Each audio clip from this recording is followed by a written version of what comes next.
If you want to go to Disneyland, here is exactly what it cost us as a family in 2023 traveling from Melbourne, Australia. So without a doubt, a trip to Disneyland can be a pricey affair, but with a bit of savvy planning and good budgeting, it is possible to do the trip for under 10K. So we did the trip for $7,054 in January 2023 as a family of 2 adults and 1 child. As I mentioned earlier, we traveled from Melbourne, Australia, and all of the prices I'm going to quote were in Aussie dollars. So here is how we did it. So our flight costs, we were able to use Qantas frequent flyer points and fly the 3 of us from Melbourne to LA, return in economy class for $1,300 Australian, which saved us $7,700 in flights.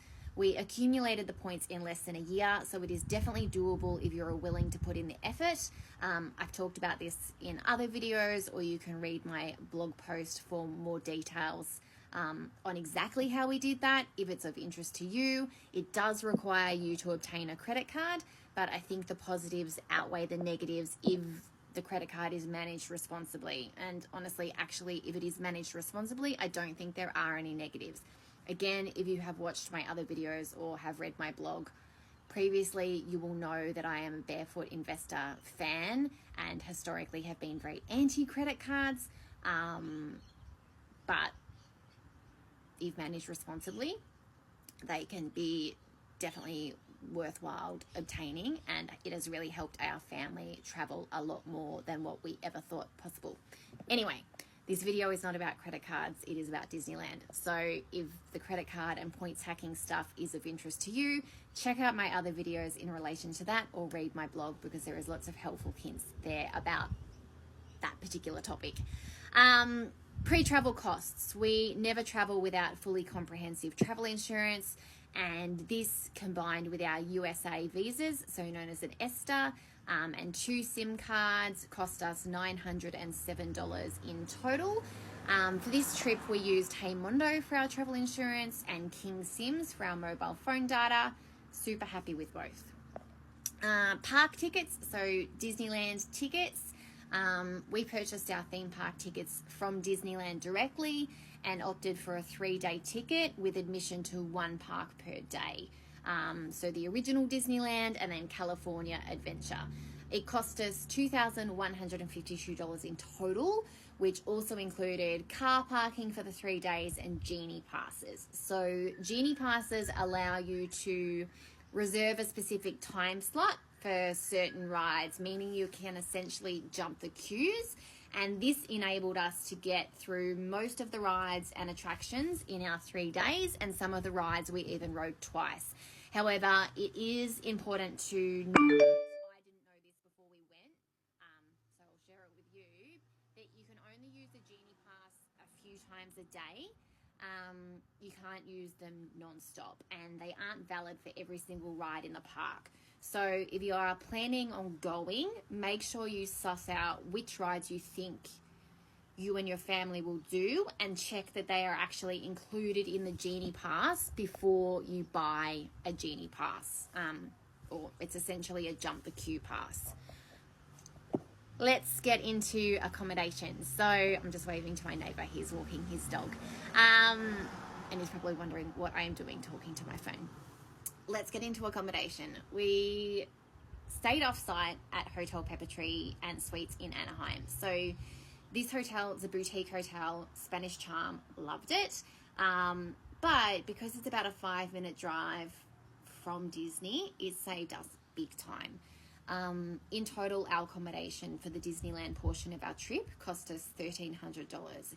If we had have stayed on site at the park, it would have cost us upwards of $5,500, or if we had have chosen to stay within walking distance, it would have cost us about $2,500 or upwards. So huge savings. And look, while I acknowledge that you do get extra benefits by staying on site, you know, often you get early access to the park before the general public. To me, that's still, whilst I acknowledge that would have been a brilliant experience, it wasn't worth that much of an additional cost. Couldn't fault Hotel Peppertree and would happily stay there again. So if you are planning a trip to Disneyland, planning a trip to Anaheim, definitely check out the Hotel Pepper Tree. It's an easy 5 to 7 minute drive from the parks. There's secure parking there, so you can store your hire car comfortably. There's barbecue facilities. Each room has a fully equipped kitchen, which also helped us save huge on eating out costs.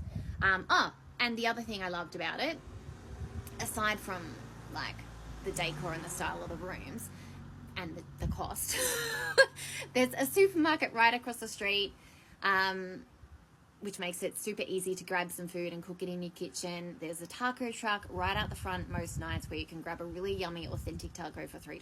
Like, it was honestly great. Highly, highly, highly recommend. Car hire and taxis. So obviously not being on site or within walking distance to Disney meant we needed a car, and we also used some taxis as well. The cost for all of that cost $485. So that included transportation from LAX airport to Anaheim, rides to and from to pick up our hire car, which we got from Anaheim, the hire car itself, extra insurance, and actual fuel.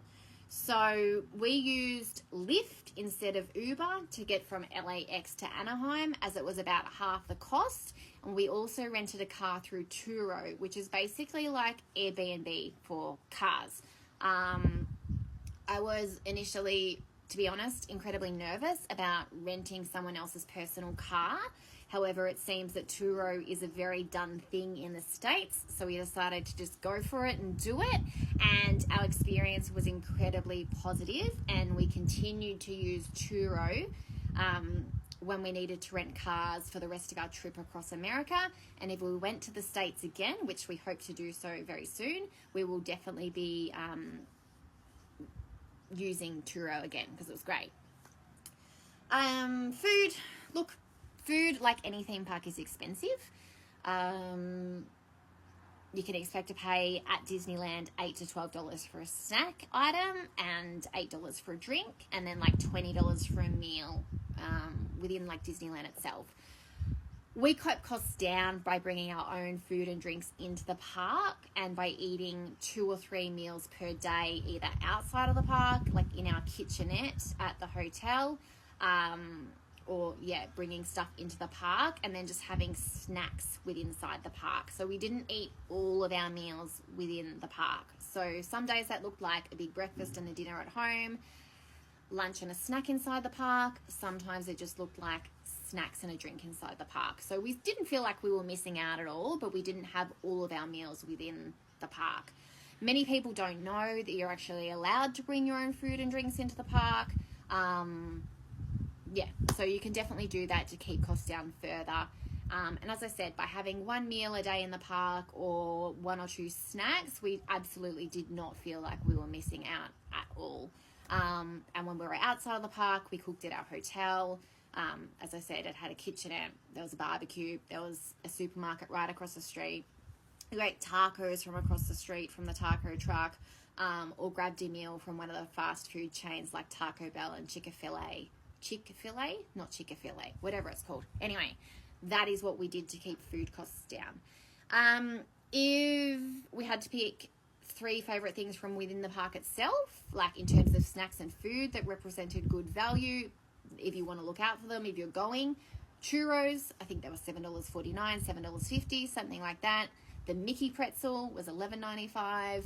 And the mac and cheese hot dog the boys loved, which was $19 or $20, something like that.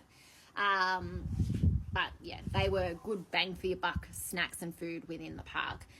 Our total food cost for the trip, for like this portion of the trip, the Disneyland portion of the trip, was $660. Lastly, souvenirs. Like any theme park, again, souvenirs are expensive, but you can't go to Disneyland and not purchase Minnie Mouse ears, right? So we spent around $250 on souvenirs from within the park and brought home a few small things that like we'll treasure. I love my Minnie Mouse ears, like think they're great, was worth every cent. Closing thoughts. Was it worth it? Yes.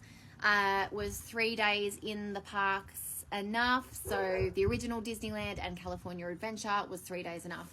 Like, yeah, if you're prepared to do 9+ hour days each day and clock 24 to 26,000 steps a day, like, it's doable.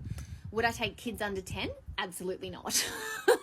I don't think our son would have had the stamina at an earlier age to survive Disney. So I'm glad we waited till he was 10. If you do want to go and your kids are under 10, I would factor in an extra day or two into your budget and into your trip so that you can leave the park and have a nap and come back. You can do that. You can leave the park and come back. You don't get any extra to do that, so that's totally fine. But if your kids are under 10, I think you will need those extra days. So, like, don't plan to do it in less than 3 days if you've got kids under 10, or accept that you're just not going to see it all. Disneyland's one of those special once-in-a-lifetime trips for a family. I'm really glad we did it. And, yeah, with some good planning, it enabled us to make it happen sooner than we thought possible. And I think, you know, it's definitely doable with good planning and a lot of hard work. Like, let's not skate around the fact that, you know, we're the economic environment we're in. Like we've worked 2 jobs for a long period of time, so to save up that cash. Anyway, I hope you found this video helpful. If you've got any additional questions, drop them below and I'll answer them.